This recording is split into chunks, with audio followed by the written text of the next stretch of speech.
Girls college में सांस्कृतिक कार्यक्रम था। गांव का दबंग और बदमाश मुखिया ललन सिंह भी उस कार्यक्रम में मौजूद था। लड़कियों का एक ग्रुप जैसे ही स्टेज पर डांस करने पहुंचा तो उन लड़कियों में से एक लड़की जिसका नाम संध्या था, उस पर ललन सिंह की निगाह टिक गई। वाह, क्या डांस करती है ये लड़की। इसकी एक एक हरकत मेरे दिल की धड़कन बढ़ा रही है। कहीं हार्ट अटैक ना आ जाए मुझे। ललन सिंह ने ये बात अपने गुर्गे से कही। क्यों रे वीरा, ये किसकी लड़की है रे? क्या नाचती है? सुन, इसकी कुंडली चाहिए मुझे। दिल आ गया है मेरा इस पर। संध्या कॉलेज की बहुत ही मेधावी छात्रा थी। वो न सिर्फ पढ़ने लिखने में अच्छी थी बल्कि खेल कूद और डांस में भी हमेशा अव्वल आती। सांस्कृतिक कार्यक्रम के बाद संध्या को ललन सिंह के हाथों प्राइज भी दिया गया। प्राइज देते वक्त ललन सिंह ने संध्या को घूरते हुए कहा, काफी अच्छा नाचती हो, हमें तुम पर गर्व है। संध्या ने ललन सिंह के पैर छुए तो ललन सिंह ने उसे उठाते हुए कहा, तुम्हारी जगह पैरों में नहीं, कहीं और है। बात आई गई हो गई, लेकिन ललन सिंह के दिमाग में संध्या घूमने लगी। उसके गुर्गों ने पता लगा लिया था कि वो रतन की बेटी है और उसका घर पुराने तालाब के पास है। उसकी मां नहीं है, रतन खेतों पर ही रहता है, तो आप कभी भी उसके घर पर जा सकते हैं लल्लन भैया, और जो करना हो कर सकते हैं। ललन सिंह बहुत ही अय्याश और बदमाश किस्म का आदमी था। औरतों और लड़कियों पर न सिर्फ बुरी नजर रखना बल्कि उनका शोषण करने में भी वो पीछे नहीं रहता था। उसने कई सारे गुंडे पाल रखे थे जिसकी बदौलत वो चौड़े होकर ये सब काम किया करता था। एक दोपहर जब संध्या के पिता घर पर नहीं थे तो ललन सिंह उसके घर पर पहुंच गया। ललन सिंह को देखकर संध्या चौंक गई। अरे मुखिया जी आप? संध्या, वो क्या है ना, मैं इधर से गुजर रहा था तो सोचा जरा तुमसे मिल लूं, तुम्हारा नाच देख लूं। बात यह है कि जब से मैंने तुम्हारा नाच देखा है, वो क्या कहते हैं अंग्रेजी में, हाँ, फैन हो गया हूं। सुनो ना, तनिक कमर मटका कर दिखाओ ना। ये कहकर ललन सिंह ने संध्या का हाथ थाम लिया। संध्या ने तुरंत अपना हाथ छुड़ाते हुए कहा कि ये आप क्या कर रहे हैं? छोड़िए मुझे। अरे इतना नाटक क्यों कर रही है? थोड़ा नाच दिखा देना अपना। कुछ पैसे चाहिए तो वो भी दे दूंगा मैं तुझे। ये कहकर ललन सिंह ने अपनी जेब से नोटों की गड्डी निकाल ली और उसके हाथों में देते हुए बोला, ये ले, और चाहिए तो और दूंगा, बस मेरे मन की मुराद पूरी कर दे। आपको बात समझ में नहीं आती है क्या मुखिया जी? चलिए निकलिए यहाँ से, नहीं तो शोर मचाकर पूरे गांव को इकट्ठा कर लेंगे। अरे ये क्या बेरुखी है? हम कोई फ्री में थोड़े ही नाच दिखाने को बोल रहे हैं, पैसे तो दे ही रहे हैं तुमको।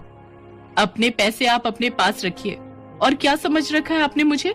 मैं कोई नचनिया हूँ क्या जो नाच देखने आ गए? नचनिया हो नहीं तो बना देंगे।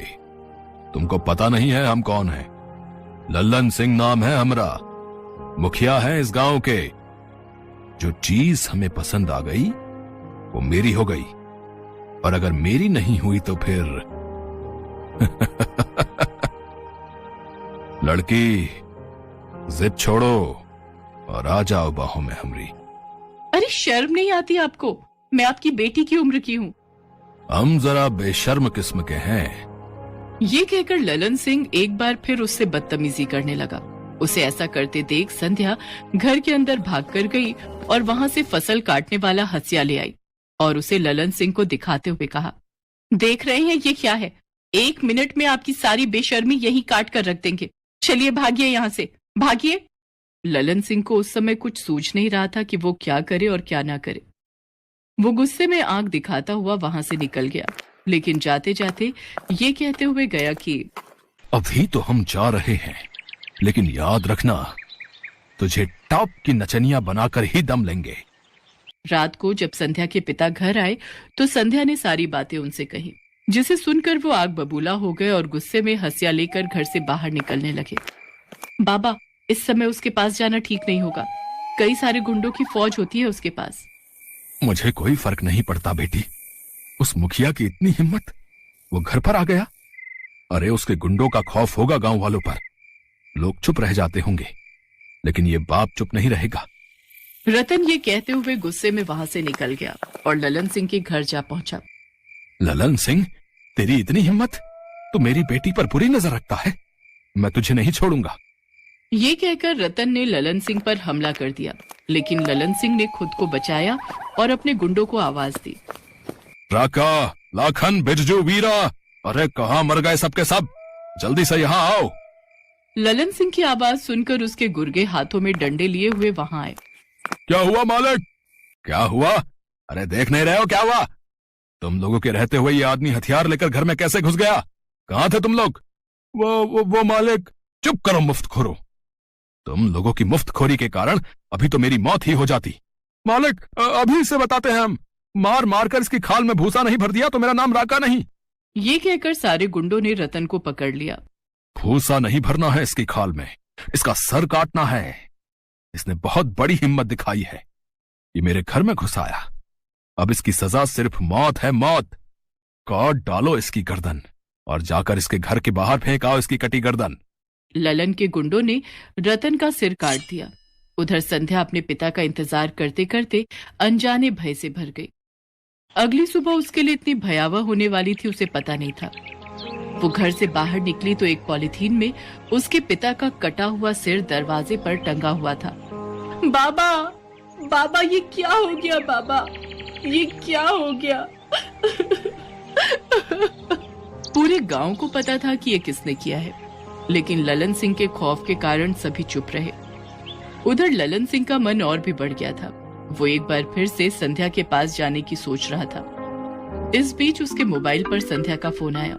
मुझसे गलती हो गई मुखिया जी, लेकिन अब मुझे अपनी गलती का एहसास है।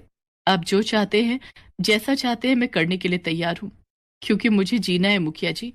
मुझे अपने पिता की तरह मरना नहीं है। आपका जब मन हो मेरे घर आ जाइए। संध्या की बात सुनकर ललन सिंह की आंखों में चमक आ गई और वो उसी समय उसके घर के लिए निकल गया। कुछ देर बाद वो उसके पास था। संध्या, तेरी अकल खुली, लेकिन देर से। अगर पहले ही तू मेरी बात मान लेती तो तेरा बाप आज जिंदा होता। चल कोई नहीं, अब आजा मेरे पास।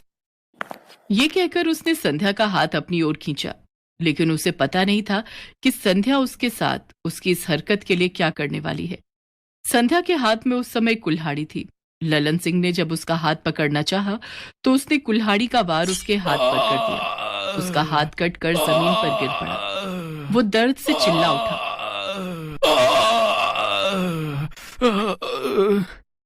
बहुत दबंगई दिखाते हो ललन सिंह तुम, बहुत। आज तेरी सारी दबंगई देख मैं कैसे निकालती हूँ। ये कहकर उसने एक बार फिर से कुल्हाड़ी का हमला उस पर किया। ललन सिंह जान बचाकर वहां से सड़क पर भागा। आगे आगे ललन सिंह, पीछे पीछे संध्या। पूरा गांव ये नजारा देख रहा था। ललन सिंह के गुंडे भी वहां जमा हो गए थे, लेकिन संध्या का रौद्र रूप देखकर किसी की उसके सामने आने की हिम्मत नहीं हो रही थी। भाग ललन सिंह, भाग। जितना भागना है और जहां तक भागना है भाग, लेकिन आज तू अपनी मौत से पीछा नहीं छुड़ा पाएगा।